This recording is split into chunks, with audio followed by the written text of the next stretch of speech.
বিভাজনের উদ্দেশ্যে মোদী সরকার যে নাগরিক সংশোধনী আইন তৈরি করেছে তার বিরুদ্ধে গতকাল পেশ করা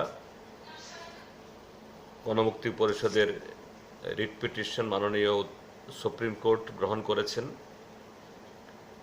এবং প্রায় 59টি এরকম পিটিশন দাখিল হয়েছে বিভিন্ন দল সংগঠন এবং ব্যক্তির তরফ থেকে। প্রায় সবকটি পিটিশনের মধ্যেই যে ভারত সরকার আমাদের দেশের সংবিধানের যে মূল আবেদন এটাকে উল্লঙ্ঘন করে এই আইন সংশোধন করেছে, তার বিরুদ্ধে কথা বলেছেন। তার বাইরেও এই আইন অর্থাৎ সংশোধিত আইন কিভাবে বিভিন্ন অংশের মানুষকে নানা দিক থেকে যে আঘাত করবে আগামী দিন, তার বিরুদ্ধে বিভিন্ন পিটিশনে বিভিন্নভাবে আবেদন করা হয়েছে। যেমন আমরা গণমুক্তি পরিষদ আমাদের উত্তর পূর্বাঞ্চল এবং ত্রিপুরা রাজ্যের অভিজ্ঞতা নিরিখে দেশভাগের পর যে এই ভাগ্য বিড়ম্বিত হয়ে লক্ষ লক্ষ উদ্বাস্তু আমাদের রাজ্যে এবং আরও অন্যান্য উত্তর পূর্বাঞ্চলের রাজ্যে আসতে বাধ্য হয়েছেন, এতে জমির উপরে ভাষা সংস্কৃতি এবং আমাদের অর্থনৈতিক চাপ পড়েছে। আমরা এটা উল্লেখ করেছি।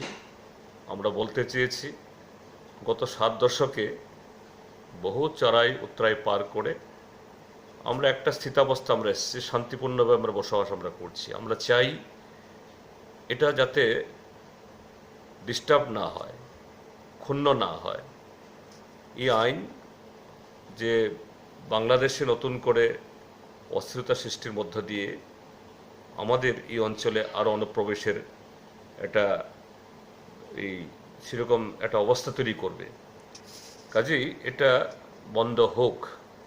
যাই হোক, উচ্চ আদালত আমাদের যেই আবেদন শুনে এটা স্থগিতাদেশ করেনি, তবে এটা আশার দিক হলো যে গতকালই প্রায় সমস্ত পিটিশন পেশ হয়েছে, আজকে এটা গ্রহণের জন্য উঠেছে এবং এটা গৃহীত হয়েছেও।